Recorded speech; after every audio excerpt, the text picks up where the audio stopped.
Genesis chapter 32. And Jacob went on his way, and the angels of God met him.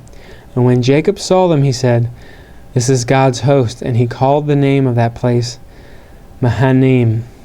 And Jacob sent messengers before him to Esau his brother to the land of Seir, the country of Edom.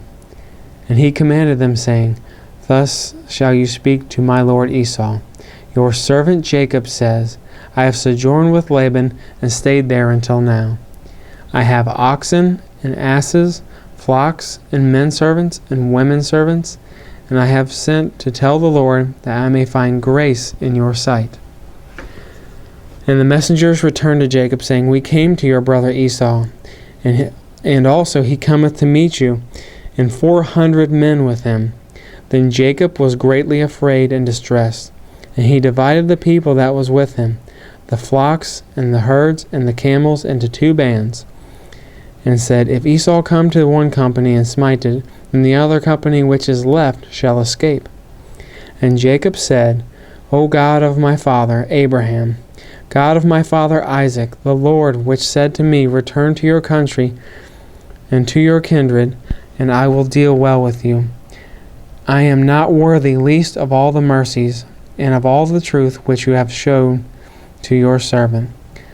For my staff I passed over this Jordan, and now I am become 2 bands.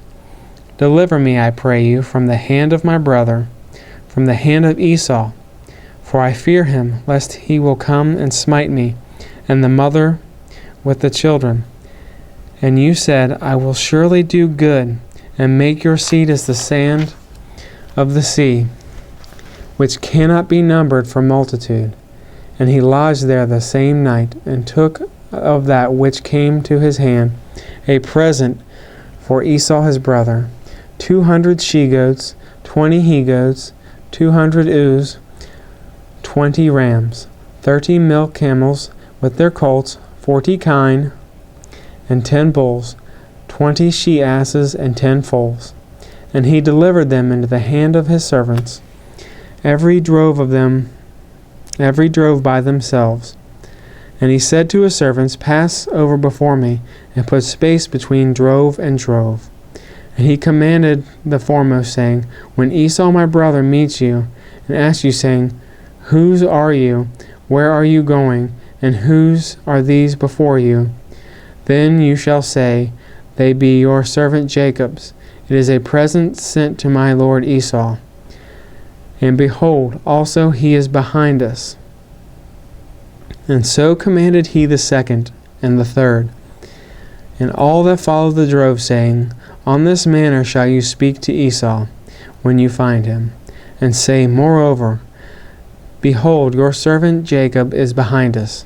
For he said, I will appease him with the present that goes before me, and afterward I will see his face, peradventure he will accept of me."